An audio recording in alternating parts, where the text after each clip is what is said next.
During this class, the 3 chapters I found to be most relevant in my life are Chapters 2, which is based off of culture and gender studies, Chapter 6, which is based off of nonverbal communication, and Chapter 11, which is based off of interpersonal conflict. Throughout this course, I've realized that I have been looking specifically at how communication differs through cultures. And I have realized that this is most relevant in my life. In Chapter 2, which specifically deals with culture, I looked mainly at communicating with cultural awareness.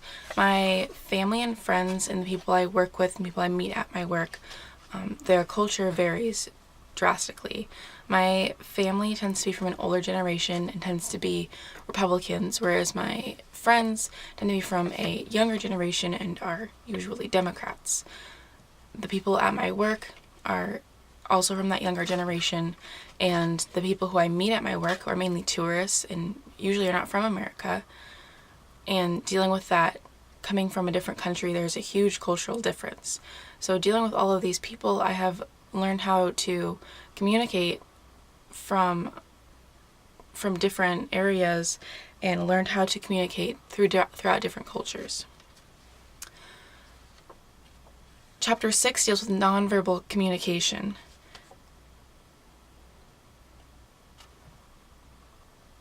And there was a quote in Chapter 2 on page 42 of our textbooks that is, people with different cultural backgrounds don't just communicate differently. In many cases, they also think differently. And I have found this to be completely true. That's why in Chapter 6, I specifically focused on the area of facial expressions.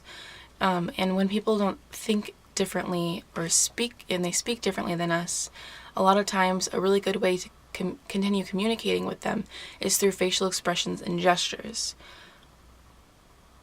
Even if they can't understand your words, your face can help get the point across of what you're saying. There was another quote in the textbook that spoke about how in sign language, facial expressions are considered non-manual expressions because they actually help people who are signing get the message across. And I think that is very important in communications across different cultures, whether it's different from people from different countries, from different backgrounds, or just from different generations.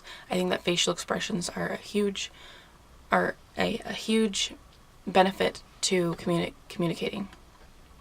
Finally, the last chapter that I thought was most relevant in my life was interpersonal conflict. At my job, I am a supervisor, so I deal with a lot of people who want to speak to a supervisor.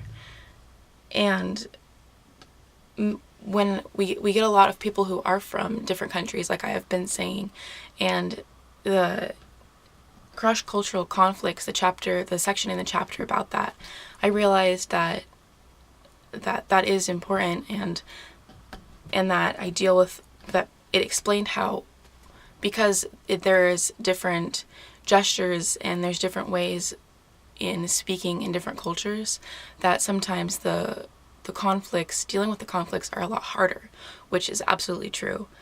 People come from China or Japan, and if they don't speak very much English, once I have been able to explain everything to them, still the process of having that conflict, having an argument with them, is usually a lot more difficult than dealing with someone who just comes from Anchorage or comes from Alaska.